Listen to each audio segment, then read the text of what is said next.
রথযাত্রার দিন কাছে, তাই রানী রাজাকে বললে, চলো রথ দেখতে যাই। রাজা বললে, আচ্ছা। ঘোড়াশাল থেকে ঘোড়া বেরোলো, হাতিশাল থেকে হাতি, ময়ূরপঙ্খী যায় সারে সারে, আর বল্লম হাতে সারে সারে সিপাই শান্ত্রী দাস দাসী দলে দলে পিছে পিছে চলল।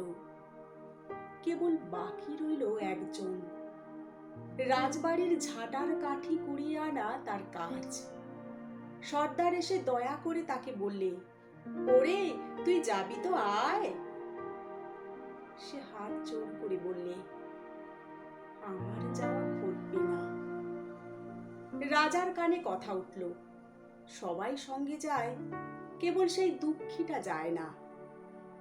রাজা দয়া করে মন্ত্রীকে বললে, ওকেও ডেকে নিও। রাস্তার ধারে তার বাড়ি। হাতি যখন সেইখানে পৌঁছলো, মন্ত্রী তাকে ডেকে বললে, ওরে দুঃখী, ঠাকুর দেখবি চল।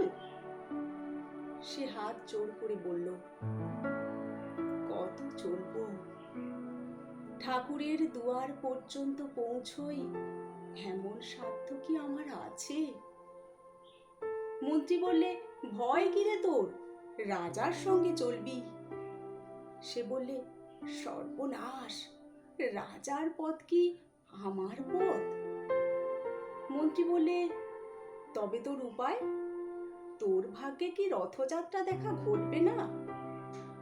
সে বলল, ঘটবে বই কি, ঠাকুর তো রথে করেই আমার দুয়ারে আসেন। মন্ত্রী হেসে উঠল, বললে, তোর দুয়ারে রথের চিহ্ন কই? দুঃখী বললে, তার রথের চিহ্ন পড়ে না। মন্ত্রী বললে, কেন বলতো? দুঃখী বললে, তিনি যে আসেন পুষ্পক রথে।